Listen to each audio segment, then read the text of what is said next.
Today I will discuss the objective of demonetization. The first point, elimination of black money, has already been discussed with you. Now the point number 2, to curb corruption. To curb corruption means भ्रष्टाचार को नियंत्रण करना, भ्रष्टाचार पर काबू रखना, उसको control में रखना। तो जनरली क्या होता था कि इसमें 500 और 1000 रुपये के नोट जो चलते थे उसमें बड़े पैमाने पर भ्रष्टाचार होता था और इन नोटों का सहारा लिया जाता था। इन नोट के जरिए कैश बैग में भर के, अटैची में भर करके दूसरे को दे दिया जाता था। बड़ी संख्या में इसका इस्तेमाल करते थे करप्शन के लिए। तो सरकार ने क्या सोचा, इसको दूर करने के लिए उन्होंने डीमोनेटाइजेशन की पॉलिसी को एडॉप्ट किया, उसको अपनाया और किसी तरीके से इसका काफ़ी हद तक काबू भी कर लिया गया इस तरीके से। तो करप्शन को काबू करने में भी इसकी मेन रोल रहा है इसका। उसके बाद जो नेक्स्ट पॉइंट है वो है number 3, point number 3, to illuminate counterfeit currency. Counterfeit currency, counterfeit का मतलब होता है फेक करेंसी। जनरली क्या होता था कि पाकिस्तान से जो आतंकवाद है, जो लगातार वहाँ से आतंकवादी भेजते रहते हैं हमारे देश में, उनकी एक और भी पॉलिसी थी पाकिस्तान की कि हमारे यहाँ की करेंसी को अपने वहाँ वो छापना शुरू कर दिया उन्होंने नकली तौर से। जो भारतीय नोट थे, जो भारतीय करेंसी थी, वो अपने देश में छापने लगे और बड़ी संख्या में आतंकवादियों के जरिए यहाँ पर उनको सप्लाई की जाती थी ताकि इंडिया की इकनॉमी धराशायी हो जाए, मिट्टी में मिल जाए, जीडीपी इसकी काफ़ी घट जाए।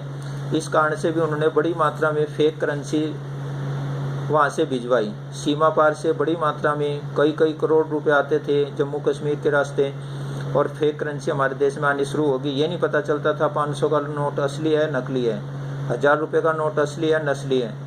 तो इस तरीके से ताकि हमारी जो अर्थव्यवस्था पूरी तरीके से फैल हो जाए, उसको फैल करने के लिए उन्होंने फेक करेंसी का सहारा लिया। तो ये दूर करने के लिए सरकार ने सोचा कि ये इससे बढ़िया उपाय कोई हो नहीं सकता। उन्होंने जो डिमोनेटाइजेशन का सहारा लिया और नोटबंदी कर दी 8 नवंबर 2016 को। तो ये भी एक सबसे बड़ा इसका फ़ायदा ये हुआ कि उस पर काफ़ी हद तक लगाम लग गई। अब इसमें जो मेन लाइन है उस पर ध्यान दें। Another objective of the demonetisation was to eliminate, eliminate का मतलब रिमूव करना, दूर करना, उखाड़ फेंकना, counterfeit currency. There was huge amount of fake currency, fake currency बोलते हैं इसको, बड़ी मात्रा में फेक करेंसी हमारे देश में आनी शुरू हो गई थी। इन सर्कुलेशन में, प्रचलन में बड़ी मात्रा में फेक करेंसी आनी शुरू हो गई थी और उस पर काफ़ी हद तक लगाम लग गई। जैसे ही डिमोनेटाइजेशन लागू हुआ वो काफ़ी हद तक उसको कंट्रोल कर लिया गया। The fake currency was causing inflationary pressure in the economy. उससे क्या होता था, फेक करेंसी से बड़ी मात्रा में इन्फ्लेशन हो जाता था, यानी कि मुद्रास्फीति अर्थात महंगाई बढ़नी शुरू हो जाती थी। तो उस पर काफ़ी हद तक अंकुश लग गया। जैसे ही डिमोनेटाइजेशन हुआ फेक करेंसी बंद होगी और एक तरह से हमारा जो मुद्रास्फीति की दर थी वो भी नीचे आ गई। कैसे होता है इन्फ्लेशन? इन्फ्लेशन का मतलब होता है जिस समय purchasing power of money decrease होती है, मुद्रा की क्रय शक्ति घटती है, and prices of goods increase, वस्तुओं के दाम बढ़ते हैं, उसको बोलते हैं inflation.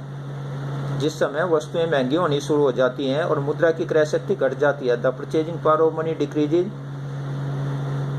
And prices of goods increase, that situation is known as the inflation. तो इन्फ्लेशन का जो प्रभाव था वो काफ़ी हद तक कम हो गया। क्यों? क्योंकि हमने फेक करेंसी आनी वहाँ से बंद होगी।